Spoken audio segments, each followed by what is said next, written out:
Merhaba, hoş geldiniz. Alors, aujourd'hui, journée un peu spéciale puisque, bon bah voilà, ça disparaît. Ce n'est pas ma première opération pour mon nez, malheureusement, et je dois en refaire une. Donc je vous donne le contexte, très bref.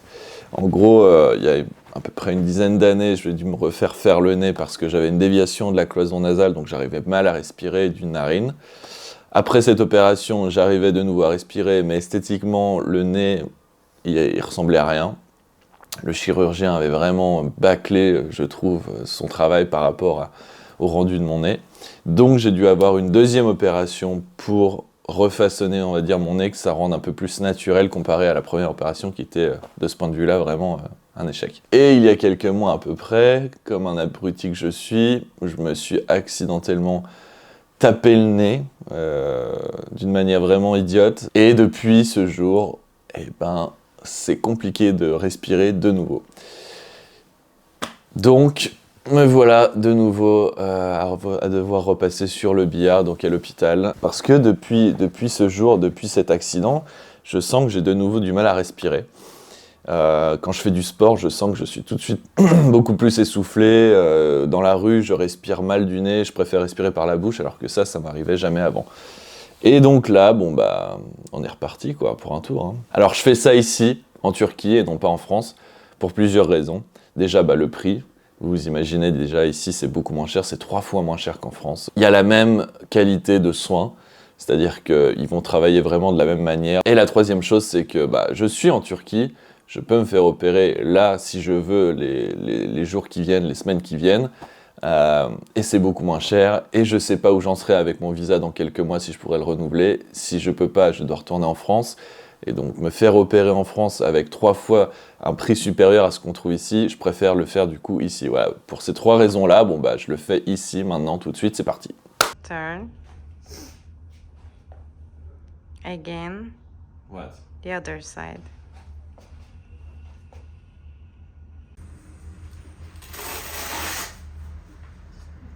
Alors comme vous pouvez le voir, bon bah voilà, j'ai changé mes habits, maintenant je ressemble à ça, c'est-à-dire avec un bonnet, avec une blouse, machin, donc on va dire, c'est ce qui est nécessaire quand on a une opération évidemment, donc ils vous demandent d'enlever les bagues que vous avez, si vous avez des piercings, ce genre de trucs, ils vous font signer tout un tas de papiers concernant l'anesthésie et comment ça va se dérouler, si vous avez des maladies chroniques, ce genre de trucs, donc bref, vous dites oui ou non, vous signez par-ci, par-là, etc. Et ça prend un peu de temps. Et là, maintenant, j'attends le chirurgien qui devrait arriver d'ici 20-30 minutes dans ma chambre pour me dire comment ça va se dérouler avec le traducteur qui parle français, évidemment. Le chirurgien est turc. Et puis, bon, après, je vais commencer à me faire opérer, je vais m'endormir et je vais me réveiller. Apparemment, l'opération devrait durer entre 2 et 3 heures de temps, ce qui va quand même être assez long. Moi, ce qui m'embête le plus, ce qui me préoccupe le plus, c'est au moment où je vais me réveiller parce que je sais que je peux parfois avoir de la nausée après une opération chirurgicale, après une anesthésie. Donc ça, c'est vraiment le plus embêtant. C'est pas forcément la douleur, c'est surtout cette nausée, cette envie de vomir. Donc j'espère que ça va pas arriver. J'ai vraiment suivi à la lettre ce qu'ils m'ont dit hier, c'est-à-dire ne pas boire, ne pas manger, être à jeun, c'est-à-dire aujourd'hui. Donc on verra bien quoi. J'espère juste que ça va se finir assez vite et assez bien parce que là pour le moment, c'est avant l'opération, c'est compliqué. Il faut essayer de gérer son stress et ses nerfs et c'est très embêtant. Valla. Hasta İngilizce de biliyor değil mi? Biliyor, biliyor. Tamam. Biraz bas.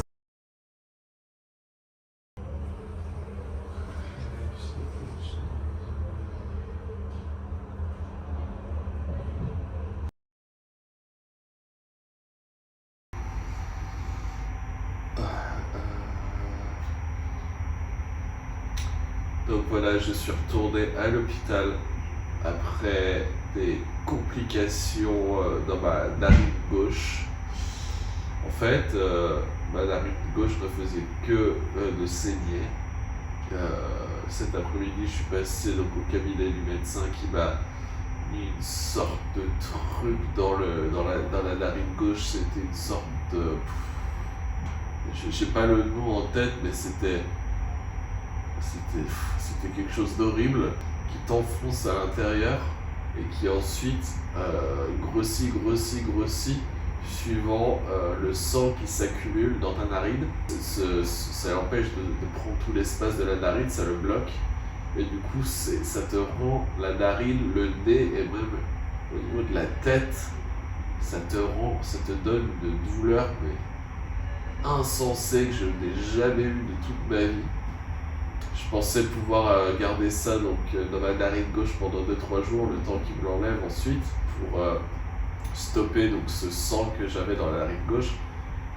Après, je crois, 4 ou 5 heures, j'ai pété un câble à la maison et je suis reparti en disant donc, au docteur, il faut que vous m'enlevez ça tout de suite parce que je ne peux pas dormir, je ne peux pas me relaxer, je ne peux pas manger, je ne pouvais rien faire après ça. C'était une espèce de, je sais pas, de mousse ou quelque chose qui se propage dans la narine, j'ai pas le nom en tête. C'était très désagréable au moment où il me l'a mis dans le nez.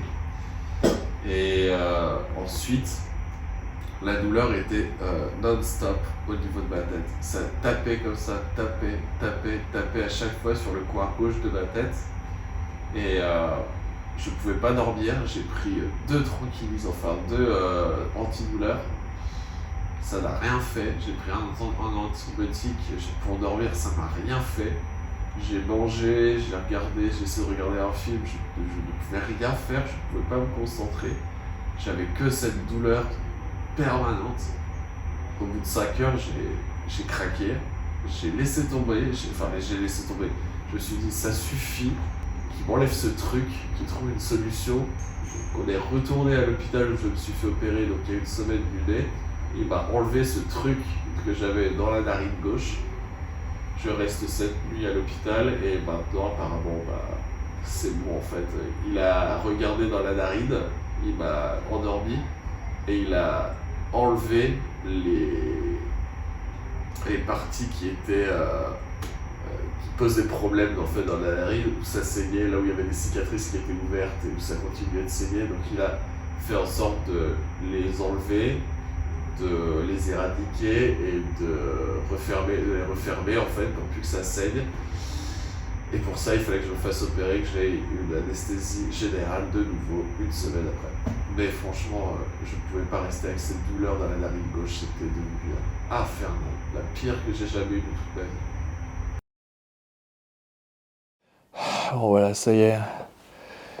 C'est le dernier jour de convalescence. J'espère que tout va aller correctement. J'ai attendu presque 10 jours là, on est au 10e jour post-opératoire. Franchement, ça a été très compliqué, ça a été très long, surtout les 5-6 premiers jours. Je sais pas si vous entendez, je parle encore du nez. Donc là, vivement qu'ils m'enlèvent tout ça et que je puisse de nouveau vivre normalement. Allez, on y va.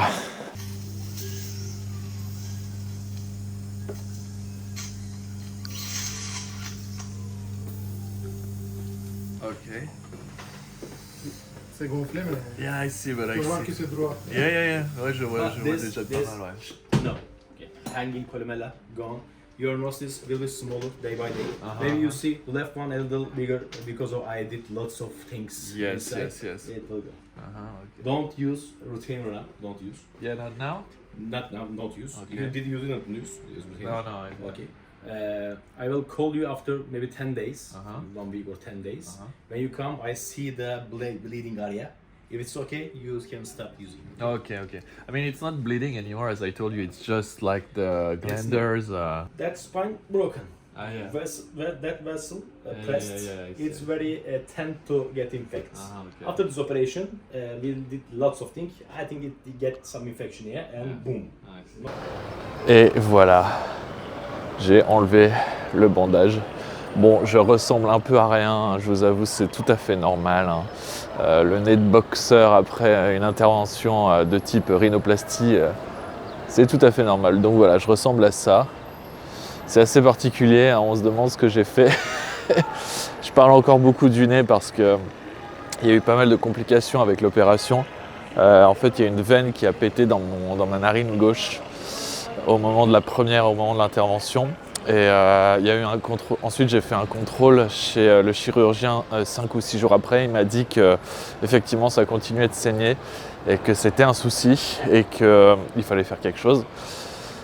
Alors, je vous cache pas, il a fait quelque chose qui était vraiment très, très, très désagréable. Sans rentrer dans les détails, il a pris un bâtonnet, il a mis de la mousse autour.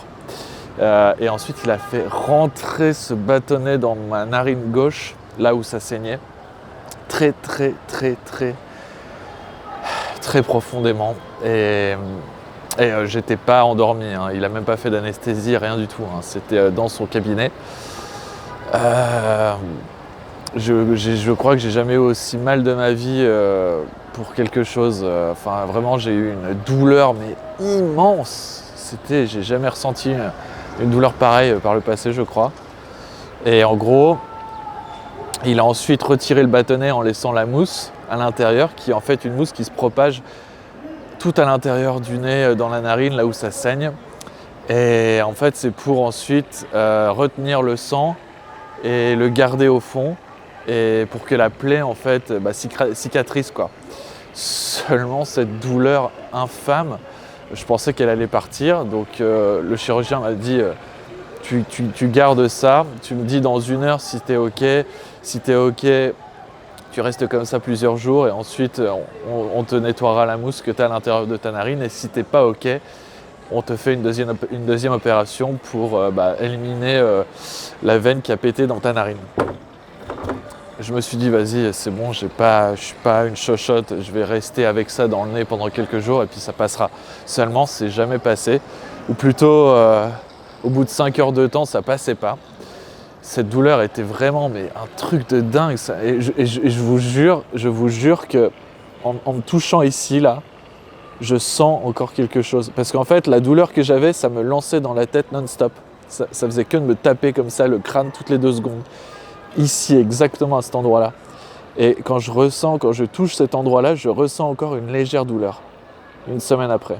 C'est incroyable. Donc au bout de 5 heures de temps, j'étais retourné chez moi, j'appelle le chirurgien, enfin c'est plutôt son collaborateur, et je lui dis non mais là, je peux plus là. J'en peux plus, je peux plus dormir, je peux plus manger, je peux plus rien faire, j'ai juste cette douleur-là toutes les 2 secondes qui me lance, faites quelque chose. Donc on est retourné, moi je suis retourné à l'hôpital, il m'a opéré en urgence, l'opération a duré 1 heure de temps. Et je suis resté une fois de plus à l'hôpital, donc au final j'ai eu 2 opérations au lieu d'1. Donc voilà, les complications étaient assez ignobles parce que j'ai perdu énormément de sang, il paraît. La veine qui a pété m'a fait perdre beaucoup de sang. Et je suis encore patraque en fait, à cause de ça. Là, la deuxième opération que j'ai eue, c'était il y a 1 semaine. Et je suis encore patraque 1 semaine après. Et la première opération, c'était il y a 2 semaines. J'en vois pas le bout. Enfin, si ça y est, j'en vois enfin le bout. Hein. C'est bon, hein. Je vais arrêter de me plaindre parce que là, le gros est vraiment passé, mais il m'a fallu 2 semaines. 2 semaines pour en arriver à bout de tout ça, quoi.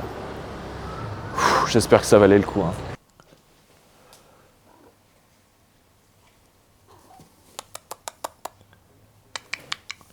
Bon voilà, on en est à 2 semaines et demie là, post-opératoire. Il faut que je continue encore de prendre des médicaments, ou plutôt pas tout à fait des médicaments, mais en fait 2 sprays dans chaque narine. Un spray pour nettoyer, c'est de l'eau salée, de l'eau de mer. Et le deuxième spray, c'est pour soigner ensuite derrière. Donc ce deuxième spray, je l'utilise 2 fois par jour, matin et soir. Et le spray avec l'eau salée, 4, 5, 6 fois par jour. C'est très embêtant, mais bon, il y a pire, quoi. Mais c'est vrai que c'est chiant. Plus aussi un peu de crème aussi 2 fois par jour, pareil, autour des cicatrices qui sont autour du nez. Donc voilà, 2 fois par jour, pareil. Si vous avez la moindre question concernant une rhinoplastie, si vous avez la moindre question concernant une rhinoplastie, surtout ici en Turquie, n'hésitez pas à me poser dans les commentaires la moindre question, j'y répondrai bien évidemment. Abonnez-vous, activez la cloche, likez la vidéo, partagez la vidéo. Je le répète toujours, mais c'est comme ça que YouTube marche, donc je suis obligé de le répéter à chaque fois. Et je vous laisse donc à une prochaine vidéo, 2 vidéos par semaine comme d'habitude. Gulé, gulé.